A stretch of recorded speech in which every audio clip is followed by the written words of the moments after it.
সামলাইতে তো কষ্ট হচ্ছে। এই লিমন কই রেখে কইতাম বুঝছিস না তো। এই রাব্বি প্লিজ ভাই ধরেন না কেউ প্লিজ। স্যার অবস্থা কয়েকজন অনেক খারাপ। আমরা একটা ঘোষণা সামনে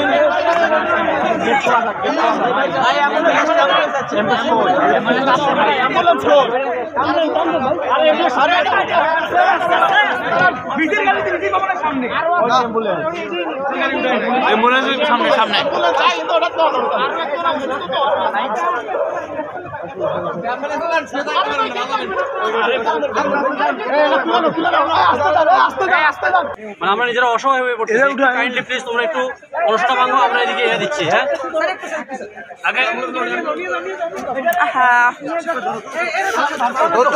আগে দেখতেছে এখানে তো মেডিকেলে নিয়ে লাভ নাই।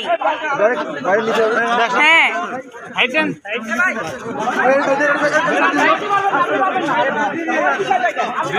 আর সবাই ওনার অসুস্থতা আমরা বসবো, কিন্তু ঘোষণা আগে এখান থেকে উঠবো না। ঘোষণার আগে এখান থেকে উঠবো না, লিখিত ঘোষণা দিতে হবে। এবং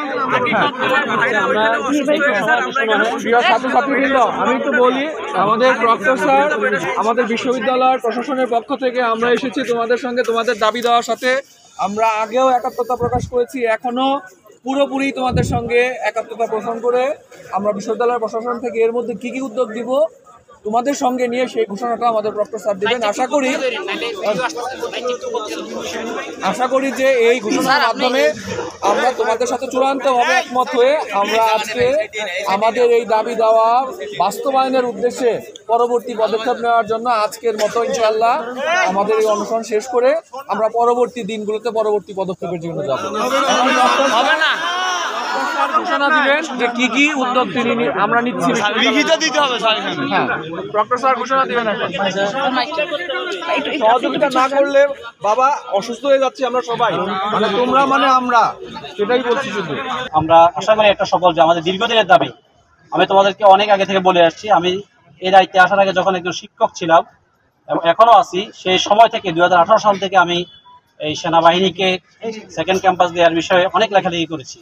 আমি তোমাদের সাথে একমত এবং আমি আসলে প্রশাসন নিজেকে কখনোই মনে করি না, আমি নিজেকে একজন শিক্ষক মনে করি এবং আমি মনে করি যে শিক্ষার্থীদের এই দাবি ন্যায্য এবং আইনানুগ।